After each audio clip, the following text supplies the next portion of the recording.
All right, so let's start by setting some ground rules. Today, we're going to talk only about the panels. Okay. We're going to talk about modifying the panels.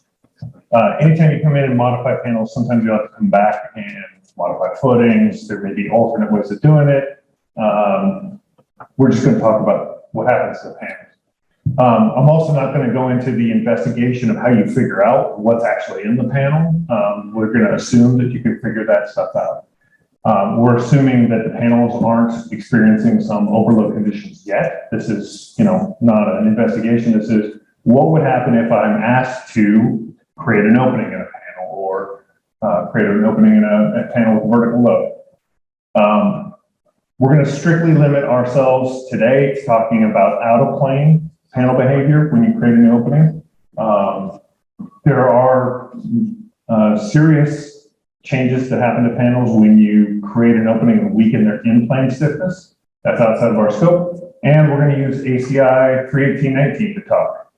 All right. So engineers, we like to learn by example. So I'm going to throw out a couple examples, work through them, show you how the code approaches what you're supposed to do.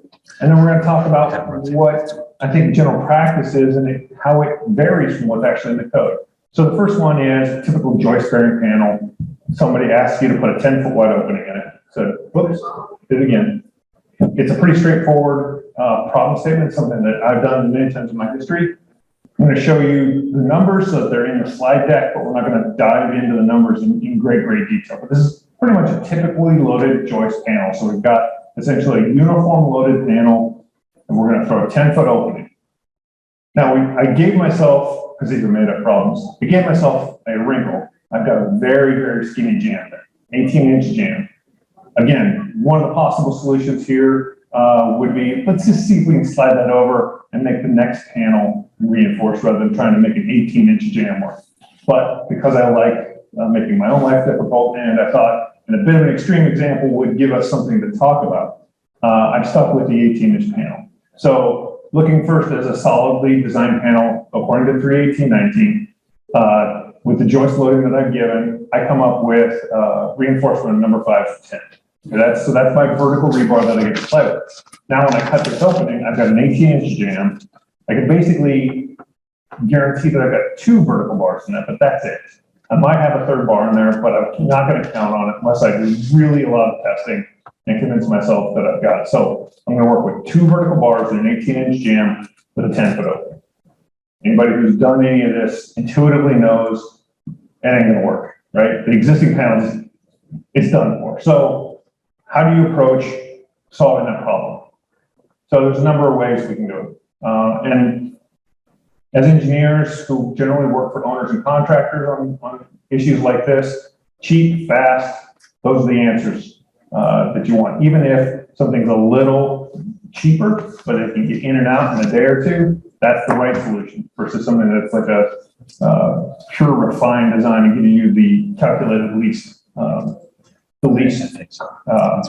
installed amount of steel solution. So probably the most common way of looking at this is you've got your 2 jams, you go in, you slap 2 steel tubes or wide flanges, one on each side, bolt it to the wall, cut your opening. Some engineers like to throw a header across if they're not comfortable with that, when in this case is about 20 feet of solid concrete above it. Generally, it works. So what does the code say about something like this? One other thing, the nice thing about this is this solution doesn't require any shoring, anything special. You really can go in, make these modifications, make your saw cuts, life moves on, it's pretty good. So if we take the loads that I gave you, I come up with load combinations for ultimate and service load, shown here, which is the per foot load cases. And so when we come in and do our jam, we collect all that load in the jam. I'm going to assume a solid section, just that 18-inch section is what I have to design. So I come up in that demand in that 18-inch jam of 24 kip feet of out of plane moment and 23 kips of axial load. Straightforward, again. So typical practice, I'm going to assume my steel strong back takes 100% of my out of plane load. This means the eccentricity from the roof. This means all of my wind load from half the opening plus the solid piece of panel. So that piece of steel has to resist that. It's a pretty light piece of steel. In fact, I chose a W8 by 18 because it's probably what I would do in real life. It's a little beefier than what I need to solve the moment. So I had a demand of 24 kip feet out of plane, and I put in a W8 by 18, which has a nice LSP, gives me 60 kip feet of out of plane moment capacity. That's a nice solid section. Everything works. In service, my steel has a deflection of about 1.5 inches, and there's in this scenario, there's no additional demand that the concrete is putting on the steel to stabilize it for the compressive load. Because again, I've taken the approach of the axial load is in the concrete already. I'm going to leave it there. I'm going to put a strong back to support the out of plane on the wall, but I'm going to let the concrete do the work of the axial load because again, it's already there. So I have to do extra work to try to get the W8 to work for both the axial loads and the moments. So I keep the axial load in the concrete. So how does ACI treat that section? Well, it gets a little complicated. When I first started this theoretical exercise, for those who are familiar, AISC, the steel guys, they have a nice Appendix 6, which treats, which gives you good provisions for column stability bracing, nodal bracing, and continuous bracing. It's pretty straightforward. Given a certain stiffness, you can determine what your bracing demand is from both a load and stiffness perspective. Straightforward. And I didn't think ACI had anything like that. Turns out they do. There is one sentence in chapter 6 that says a column, and in our case, it's an axial member. So chapter 11 sends us to chapter 6 to analyze our compression member, unless we're doing slender wall. A column is braced if your brace has 12 times the gross stiffness of your column.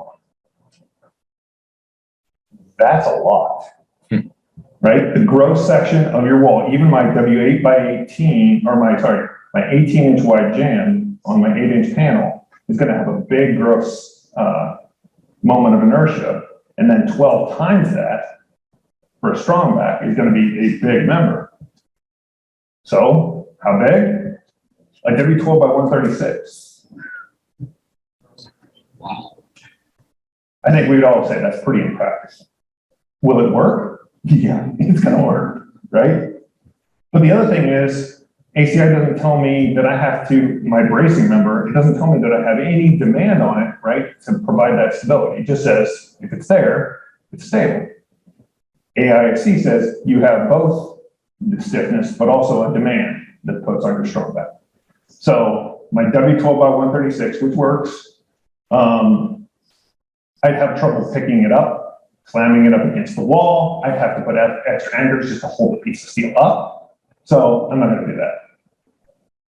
So let's go back and let's look at my section and let's see how I can make this work. So I've still got axial load in the concrete. I want that piece of concrete to be able to support the axial load. So let's go through some code study and try and figure out if I can make it work.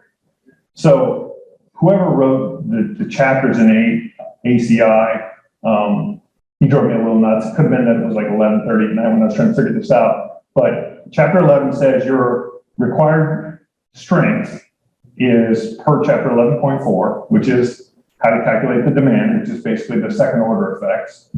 And your design strength, meaning your capacity, is per 11.5.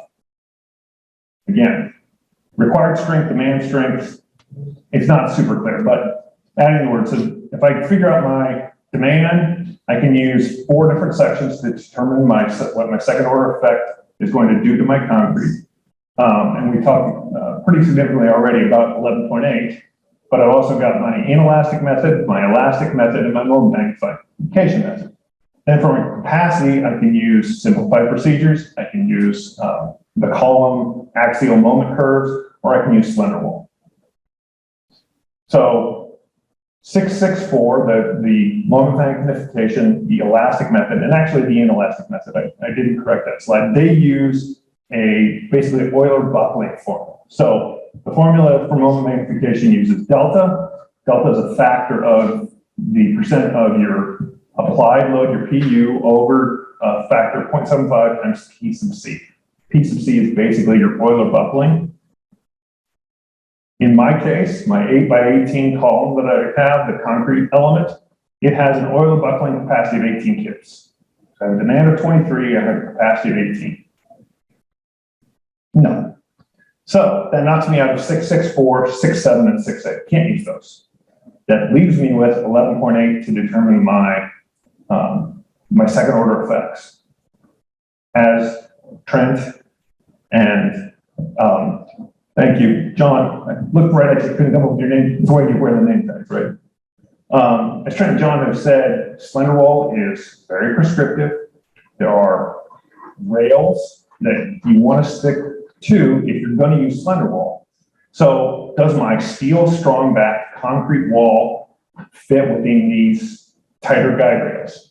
Well, let's try it.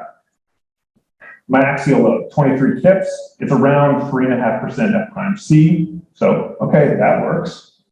My crack deflection, or my delta crack is 0.5 inches. The ultimate deflection of my W8 by 18 is about 2.5 inches. My surface is about 1.5 inches. My ultimate's about 2.5.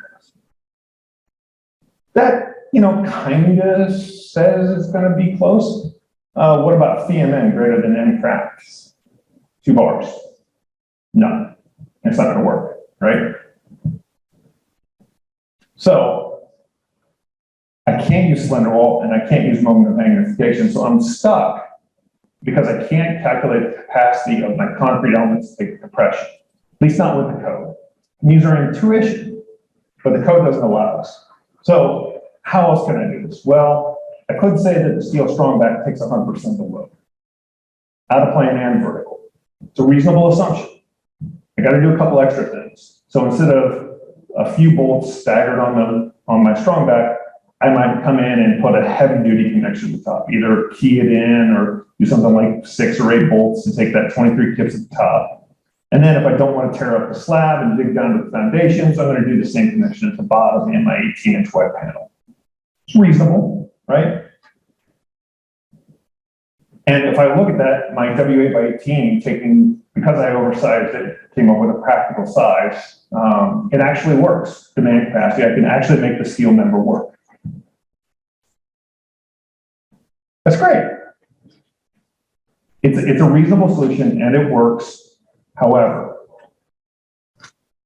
my out of plane deflection is 1.5 inches during service, 2.5 inches during ultimate.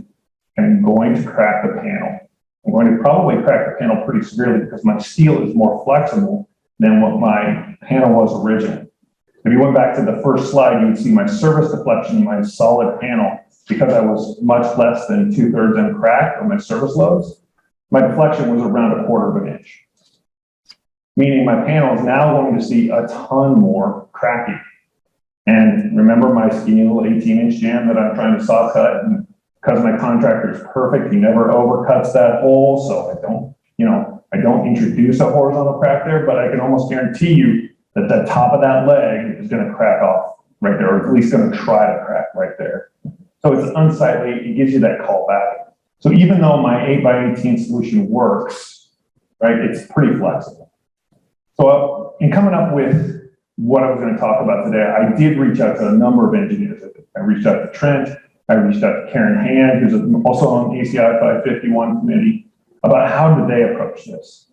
I got a number of different responses. Some engineers, they use the limit state of the existing panel deflection as what they do to control the deflection. That's what they would design it to, so that the panel doesn't introduce new loads. So is there other methods? Just to show you, I got my AW8 by 18 work. Maybe I don't like my 8 bolted connection at the top and the bottom. What if I looked at it as a composite section and used it like you would if it was a composite beam, right? So the concrete can take my compression, the steel takes my tension. That's a reasonable solution. So just for giggles, let's try W16 by 31, which is a pretty reasonable beam section for 32 feet long. It's basically a beam. If concrete, if I use FR as my limit state, my transform section has a nice huge I, but it only gives me because I'm using the tension of the concrete as my limit state, I'm only allowed my allowable stress is only 300 PSI. My demand is 400 PSI, so that doesn't work. I also have to do a lot more anchors similar to my 8-volt connection because I've got to do shear flow, right? I'm post-installing anchors between the two members, so that's not exactly great. What if I use just the rebar and the W16? I do the W8 work, so it's probably going to be fine. Well, in addition, then now I still have to put the anchors in. My concrete strain is going to be around 0.015, or about 5 times what you're supposed to design concrete for. In other words, my concrete's going to crush. So what if I did a concrete strong back? That's a relatively straightforward solution, even if it's kind of ugly on a 32-foot tall panel to try to, post install a bunch of anchors and make that work. I can use a number of different provisions. So the second example I'm going to try to run through quickly is going to walk through this a little bit better. Lastly, I want to talk about, so the code doesn't really, I talked about the code doesn't really address well the 4 moment magnification methods, and they don't really address some of that nodal bracing guidelines that it should, in my opinion. So I propose, instead of a couple of, I think, reasonable solutions, that ACI, I would like to see ACI address.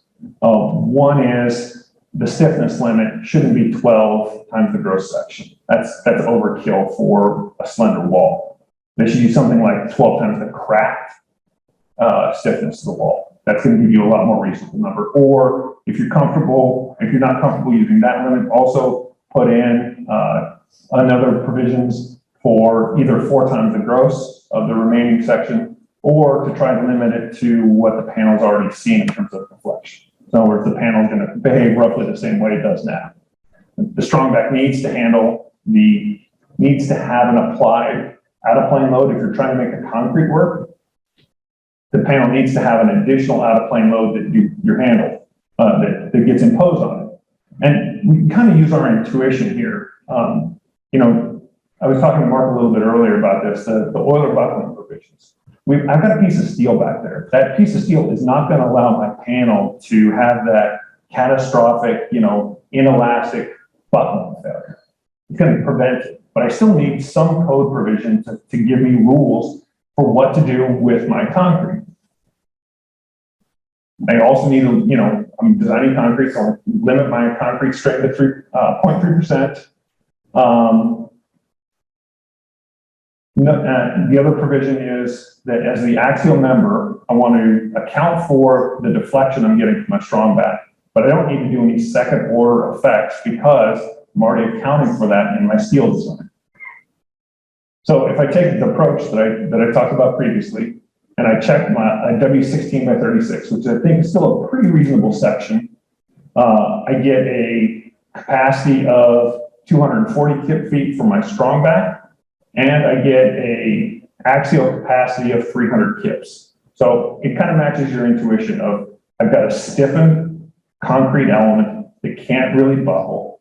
It can take a lot of axial load. The steel is there to prevent it from buckling, from moving into the crack section. So I want to look at a second example real quick, and I apologize that this was originally a longer presentation that I'm trying to cut down. So let's look at a joist girder panel with a large opening. And I want to show this opening for a couple of things to discuss really quickly. So I've got a very large opening in a panel. Now I've got a spandrel that doesn't work. So how am I going to treat this opening versus what I did before? So first let's check the spandrel. You've got a relatively short beam with a relatively shallow section, but it's still, you may fall into the provisions of deep beam. So you have to do the strut and tie model.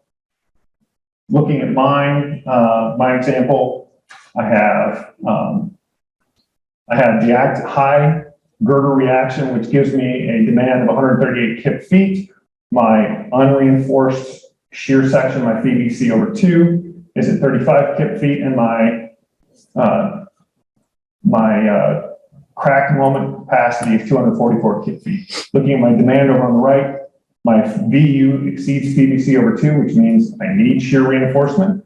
My MU exceeds the moment capacity of my horizontal steel, which is something we'd expect with a high point load. So I need to do something to boost the strength of my panel. So I get a number of options available to me, especially with the high axial loads that I'm putting on these jambs. Just for analysis methods, though, I've got a very tall wall. It's a 39-foot tall wall in this example. I've got a relatively high axial load. So I have the option to treat it as a wall or as a column. It's got a high axial load, and how I reinforce those jambs. Looking at what my limits are for axial loads and for, if I take a section that is small enough with a high axial load, I'm going to be kicked into the column provision, so I have to look at it as a column. Since I'm putting a new strong back in there, if I can basically make that whatever size element I need, in this case, I need 16 by 16 concrete elements to still consider it a wall, even though that's basically a column section. But I consider it a wall because I meet the axial load provisions for slender wall. I can go as small as 12 by 12 if I treat it as a column. Doing the ACI provisions for the PM curves versus slender wall, you'll actually find that your concrete column section, because of the 39-foot tall column, which is really slender column, even at 18 by 18 inches, I need more steel in a bigger section if I treat it as a column than if I did as a wall. What about the spandrel? One of the things that we have to deal with the spandrel is, if I'm going to put something like a strong back on the inside face of the panel, I'm going to introduce torsion into that beam. So I can use a steel member or a concrete member, but either way, I need to deal with that out of plane rotation that wants to happen because all my load is getting into my beam off of the side face.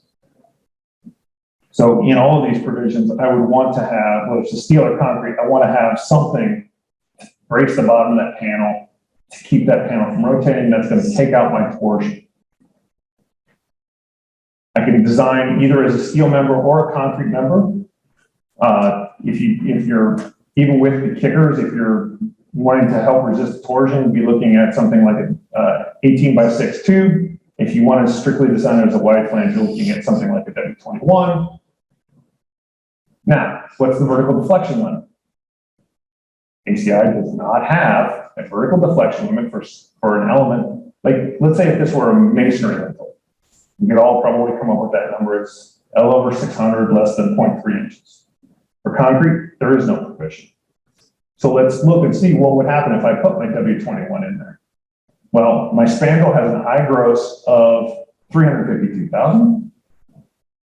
My steel times N has an I of 6,300. So what's going to happen? My spandrel is going to crack pretty badly. Even as a concrete beam, it's going to crack pretty badly. But at least if I use a concrete beam, I have a lot of strength compatibility, and I can have those rebars basically at the tension face of my wall, because my spandrel is part of my wall.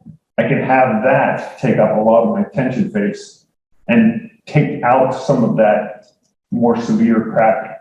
But basically in this case, my W21, it's going to take a lot of force to crack the panel before my W21 sees any load.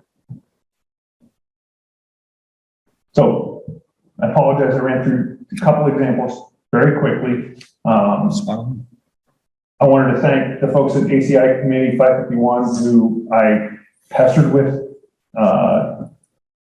asking them how they approach these problems. I want to especially thank Mark Johnson, who's not here today, but he helped me. He's a TCA member, longtime TCA member, and he helped me. We walked through, had a couple of conference calls to walk through these problems. So with that, any questions? All right. Thank you.